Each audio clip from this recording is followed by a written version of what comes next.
दिया तारा, मेरे शरीर में सामर्थ्य नहीं है जो हम अपने घड़ा को उठा लें, हमारा घड़ा उठवा दो। यहाँ पर एक सवाल उठता है। दुनिया के लोग ये कहते हैं कि महाराज हरिश्चंद्र ने गंगा से जल भरा था। गंगा से कभी गौर करके देखा कि उस टाइम गंगा कहाँ थी? हरिश्चंद्र के पिता का नाम सत्यव्रत था और सत्यव्रत के हरिश्चंद्र पैदा हुए थे। अब आइए इधर, हरिश्चंद्र के रोहित, रोहित के चंप, चंप के सुदेव, सुदेव के विरक, विरक के बाहुक, बाहुक के सगर, सगर के असमंजस, असमंजस के अंशुमान, अंशुमान के दिलीप और दिलीप के भागीरथ। यानी हरिश्चंद्र के 10 पीढ़ी बाद भागीरथ पैदा हुए। वे जल भर के गंगा को लाए थे। तो हरिश्चंद्र कहां से जल भर के लाए? गंगा यानी 10 पीढ़ी बाद आई, फिर जल कहां से भर लाए? समर से मोड़ दे बेटा, तब समरव ना चलती थी नदिया में, तो अल्लाह होंगे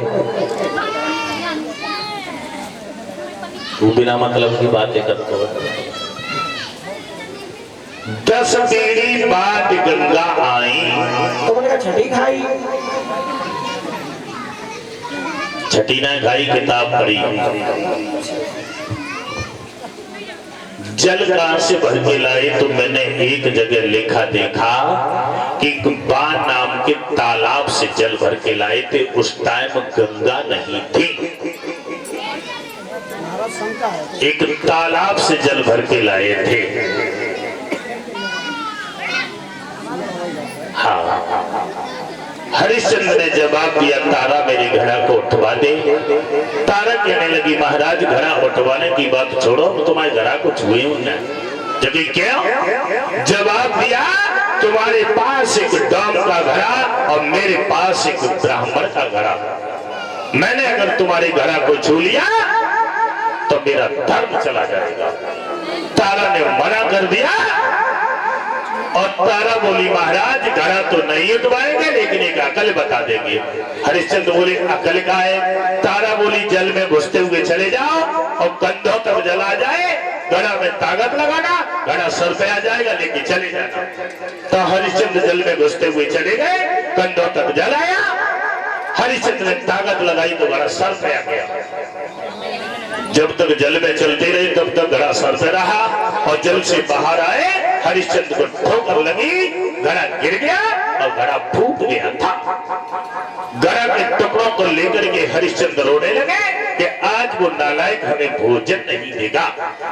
तारा ब्राह्मण का घड़ा लेकर के ब्राह्मण के आंगन में चली गई और हरिश्चंद्र आगे बढ़ते हुए डोम के सामने पहुंचे तो डोम ने जवाब दिया, हरिया घड़ा का है।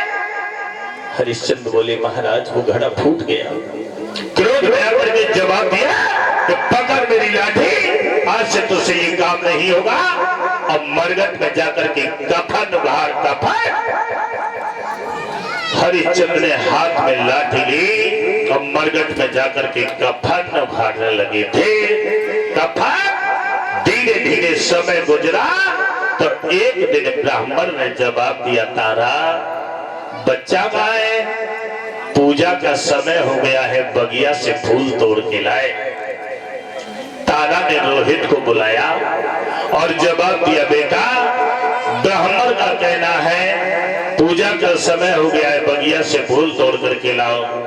तो रोहित ने हाथ में एक डलिया ली है और फूल तोड़ने के लिए चला है।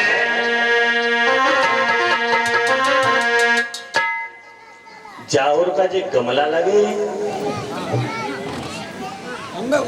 है कि भैया लोग उठा रहे हैं, हमें जब मालूम पड़ते गमला खड़े करवाए रहे हैं। राजेश भाई इतने मत नशा में चूर हो जाओ, बैठ ले आए के। हाँ, आई है जवानी तो इतना इठलावे मती, आएगो बुढ़ापे कछाले पड़ जाएंगे। जब खटिया पे बड़े बड़े अठन्नी चवन्नी न बने और तब लड़का कहे दुपट्टा खांच खांच के तब तक मरो न जा तुम्हें नदिया गाए। बैठ ले हाँ